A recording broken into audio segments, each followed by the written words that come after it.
ये कहानी शिवनगर के राजा की है। इस राजा की 3 रानियां थीं। वो अपनी पहली रानी से बहुत प्यार करते थे क्योंकि वो बेहद सुंदर थी। साथ ही वो अपनी दूसरी पत्नी को एक दोस्त मानते थे, लेकिन वो अपनी तीसरी रानी की तरफ देखते भी नहीं थे। समय के साथ जब जरूरत पड़ी तो राजा का साथ सिर्फ तीसरी रानी ने दिया, क्योंकि इंसान की सुंदरता नहीं, उसका दिल और आचरण भी अच्छा होना चाहिए। बहुत सालों पहले शिवनगर के राज्य में नाथ नाम के राजा शासन करते थे। राजा की 3 पत्नियां थीं, लेकिन राजा अपनी तीनों रानियों में से सबसे ज्यादा प्यार अपनी पहली रानी से करते थे, क्योंकि वो बेहद खूबसूरत थी। पहली रानी के सुंदर होने की वजह से राजा अपनी दूसरी और तीसरी रानी की तरफ कम ध्यान देते थे। वहीं दूसरी रानी को राजा अपना अच्छा मित्र मानते थे, तो थोड़ी बहुत उस पर ध्यान देते थे। और बच गई तीसरी रानी, जिसमें उन्हें कोई खास बात लगती नहीं थी, तो उस पर वो सबसे कम ध्यान दे पाते थे। राजा की तीसरी पत्नी उनसे बहुत प्यार करती थी, लेकिन राजा को उनका प्यार नहीं दिखाई देता था। राजा हमेशा अपनी पहली पत्नी के साथ ही रहते थे। ऐसे में कई साल बीत चुके थे।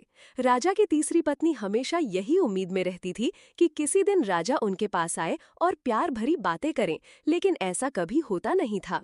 इसी तरह साल बीतता गया, लेकिन एक दिन राजा नाथ अचानक बहुत बीमार पड़ गए। उनकी तबीयत दिन पर दिन खराब होने लगी और उनके जिंदा रहने की उम्मीद भी कम होती जा रही थी। ऐसी हालत में राजा ने अपनी पहली पत्नी को बुलाया। जब पहली रानी उनके पास आई तो राजा ने उनसे कहा, मेरे जिंदा रहने के दिन अब बहुत कम है और मैं अकेले नहीं मरना चाहता हूँ।